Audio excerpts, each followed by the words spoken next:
আমার বাইকটা নিয়ে আমি যাব এখন হাইওয়ে ধরতে। হাইওয়ের ওপর থেকে আমি এখন জার্নি করব। আমার গাড়িটা স্টার্ট দিলাম। চলো আমরা এবার রেডি হব যাবার জন্যে।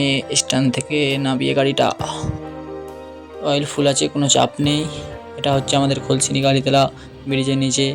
ডান দিকে লরি, এত জাম প্রবলেম হচ্ছে আমার যেতে, কোনো ব্যাপার নেই, আমি ঠিক চলে যাব। এই এই এই এই আবার 4 চাকা সামনে রে ভাই, ডিস্টার্ব করছে আমাকে জার্নিটা করতে। এখান থেকে আমি সিধে বেরিয়ে বাইপাস করে রোডে উঠবো। চলো আমি এখান থেকে অনেকটা অন্ধকার, এই সিধে বেরোলেই আমার হয়ে যাবে রোড। উপরে ব্রিজের তলাতে সাইড দিয়ে ঢুকে গেলাম রোডে দেখছি জাম ভালোই রয়ে আছে। এই আমাদের বোম্বাই রোডটা এত কেন জাম হয়ে থাকে কি জানি, অল টাইম সব সময় জাম দেখতে পাই। সন্ধ্যের টাইমটাই বেশি দেখতে পাই, দুপুরের টাইমটাতেও দেখতে পাই। ফাঁকা কখন পাবো ভাই? ভোরবেলা 4টের সময় তো দেখছি লরি যাচ্ছে, আমি তাহলে সারা রাত লরি যাচ্ছে, ফাঁকা কি পাবো না? আমি কি গাড়ি স্পিডে চালাবো না ভাই? কি বলছে রে ভাই এরা? যাই, জার্নিটা আমার এইভাবে এগো। নয়টা সাইড দিয়ে বেরোনোর চেষ্টা করবো, দেখা যাক কী হয়। গাড়িটা তো ভালোই ডিস্টার্ব করছে, টানতে দিচ্ছে না। ঠিক আছে, এই গাড়িটাকে থেকে আমি ওভারটেক করে নিয়েছি, সামনে কোনো ব্যাপার নেই, এইভাবে এগোতে থাকি। করলাম রে ভাই।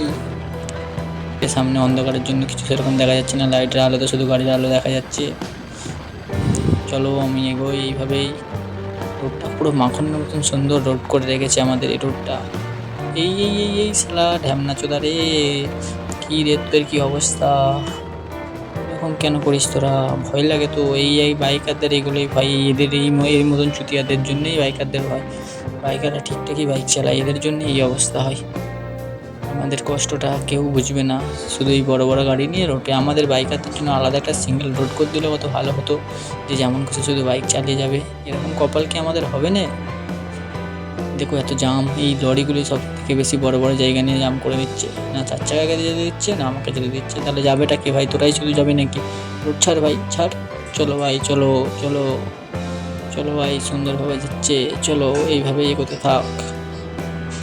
আমার তো খুব ভালোই লাগছে বাইক চালাতে, হালকা শিরশিরে হাওয়া লাগছে, সেরকম খুব একটা ঠান্ডাও নেই। ঠিক আছে ভাই, আবার দেখা হবে। এখানে আমি 5লার কাছে চলে এসেছি, পাম্প থেকে তেল ভরবো।